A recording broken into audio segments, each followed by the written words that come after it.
धर्म कहते किसको है, तो यहाँ पर भागवत में कहा है धर्म वो है जिसमें कोई कपट न हो, वास्तव में वो धर्म है।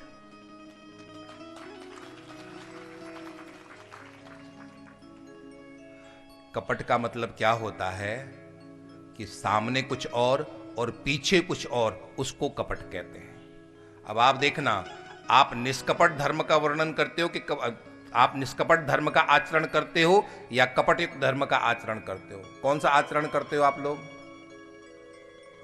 आप भगवान के मंदिर में भगवान के लिए पूजा करने के लिए जाते हो या भगवान से कुछ मांगने के लिए पूजा करने जाते हो? शायद मेरा प्रश्न आप लोगों की समझ में नहीं आया। आप भगवान के मंदिर में भगवान के लिए भगवान के मंदिर में जाते हो या भगवान से मांगने के लिए कुछ भगवान के मंदिर में जाते हो?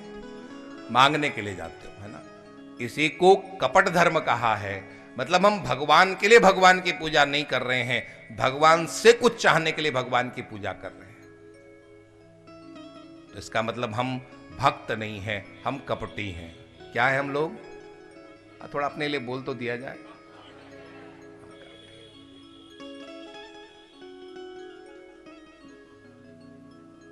आप कहोगे महाराज अच्छा तुम वृंदावन से आए, हम अच्छे खासे भक्त हैं, हम अच्छे खासे धर्मज्ञ हैं और आप हमें कपटी कह रहे हैं। लेकिन शास्त्र की दृष्टि से मैं आपसे कह रहा हूं, शास्त्र कहते हैं कि यदि भगवान की पूजा भी किसी स्वार्थ के लिए है तो वो पूजा भी कपट है। देखो, भक्त होना और उपासक होना ये दोनों भिन्न भिन्न है। आप उपासक हो सकते हैं, भक्त होना सबके बस की बात नहीं है। भक्त कोई कोई होता है। रावण भगवान शंकर को कितना मानता था पता है आपको? अपना सिर तक काटने के लिए तैयार है रावण।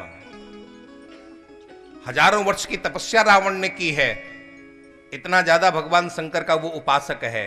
लेकिन रावण को हम लोगों ने भक्त कहा कभी? रावण को भक्त नहीं कहा गया है। क्यों नहीं कहा गया है? क्योंकि वो शिव की उपासना करना किसी अर्थ के लिए है, किसी मतलब के लिए है। वो कि मुझे शक्ति मिलेगी और मैं ये करूंगा वो करूंगा, इसलिए रावण को कहीं पर भी भक्त नहीं कहा गया है। मैं आपसे पूछूं, आपसे कहा जाए क्या आप अपने ठाकुर के लिए गला कटा सकते हो? अरे हाँ ना तो बोला करो।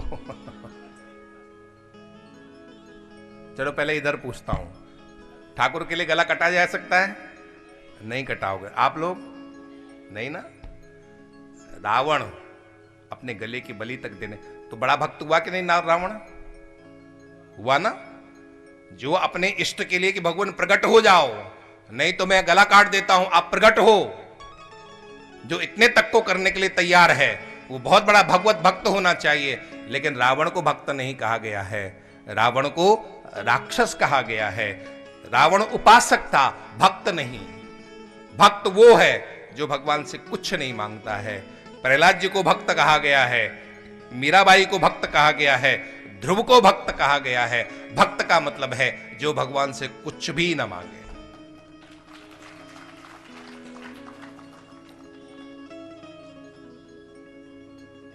मीराबाई ने कहा था ना, मीराबाई का बहुत प्रसिद्ध पद है, मेरे तो गिरधर गोपाल दूसरो न कोई, मेरे तो गिरधर गोपाल दूसरो न कोई, जाके सिर मोर मुकुट मेरो पति सोई, जाके सिर मोर मुकुट मेरो पति सोई, मेरे तो गिरधर गोपाल, मेरे तो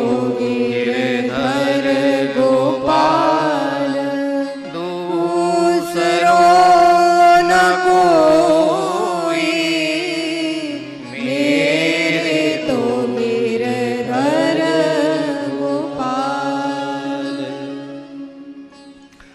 भक्त होना एक अलग बात है, उपासक होना एक अलग बात है। रावण भक्त नहीं था, रावण उपासक था। कितनी कठोर साधना रावण ने की है, लेकिन उसके बाद भी उसने शक्ति की याचना की है और उत्पात मचाया है।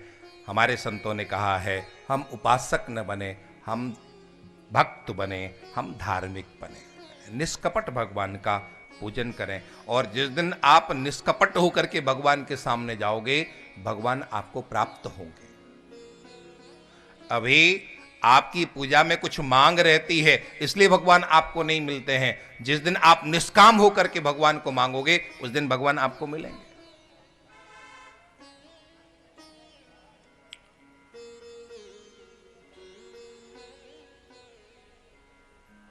राम जी जब वन को गए तो उन्होंने वाल्मीकि मुनि से पूछा था कि भगवान मैं कहां रहूं। तो वाल्मीकि मुनि ने कहा था, राम तुम उनको मिलना, तुम उनके पास रहना। किनके पास? जाही न चाहिए कबहु कछु, तुम सन सहज सनेहो, बसहु निरंतर तासुर, सो राउर निज गेहो। तुम उनके पास जाना जिनको तुमसे कभी कुछ नहीं चाहिए। मैं आपसे पूछूं, आपको भगवान से कुछ चाहिए कि नहीं चाहिए? चाहिए ना? इसलिए तो भगवान नहीं मिलते हैं। रोज कहते हो भगवान नहीं मिलते, भगवान नहीं मिलते, भगवान नहीं। भगवान कहां से? भगवान उनको मिलते हैं जिन्हें, जिनसे भगवान को कुछ भी नहीं चाहिए। मीराबाई ने कुछ मांगा भगवान से? कहीं वर्णन नहीं मिलता कि मीराबाई ने कुछ मांगा। दुनियादारी की कोई चीज मीराबाई ने नहीं मांगी। प्रहलाद जी ने नहीं मांगी, ध्रुव जी ने भी नहीं, वो तो भगवान ने जबरदस्ती पकड़ाई। ध्रुव जी ने भी नहीं मांगी। जितने भी बड़े भगवत भक्त हुए हैं, उन्होंने किसी ने भी भगवान से कुछ कभी नहीं मांगा है। हमारे एक संत हुए हैं कुछ वर्ष पूर्व ही, भारत के महान संत हुए हैं स्वामी राम तीर्थ। उनसे किसी ने पूछा कि आपके सामने भगवान आ जाएं तो आप भगवान से क्या मांगोगे?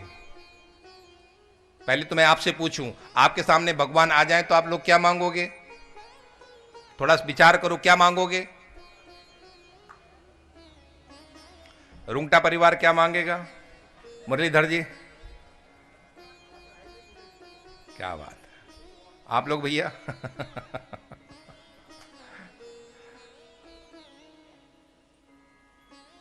रुंगटा परिवार तो कह रहे हमें कुछ नहीं चाहिए। क्यों? सब ठाकुर की कृपा। ऐसा ही आप लोग?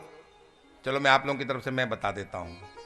भगवान ये भी चाहिए, ये भी चाहिए, ये भी चाहिए, ये भी चाहिए, और उसके बाद तुम मिल जाओ तो कोई बात नहीं, लेकिन उसके पहले क्या चाहिए? ये सब हमें चाहिए। स्वामी राम तीर्थ कहते हैं, उनसे किसी ने पूछा कि राम तीर्थ तुम परमात्मा का इतना अनन्य पूर्वक भजन करते हो, आपके सामने परमात्मा आ जाए तो आप क्या मांगोगे? तो स्वामी राम तीर्थ ने कहा था, प्रभु मुझसे पूछे मैं क्या चाहता हूं, मैं तुझसे तुझे मांगना चाहता हूं। शब्द पर ध्यान देना आप। प्रभु मुझसे पूछे मैं क्या चाहता हूं, मैं तुझसे तुझे मांगना, तुझसे और कुछ नहीं चाहिए। तो आप लोग रोज क्या भगवान से मांगते हो? सुख संपत्ति घर आवे, कष्ट मिटे तन का। आपको भगवान नहीं चाहिए, आपको क्या चाहिए? सुख संपत्ति चाहिए। ध्यान रखना, बिना परमात्मा के आपके घर में सुख संपत्ति यदि आ गई तो वो सुख संपत्ति भी आपको चैन से नहीं रहने देगी। और आपके घर में सुख संपत्ति भी नहीं है, लेकिन आपने भगवान को चाहा तो आप चैन से रहोगे।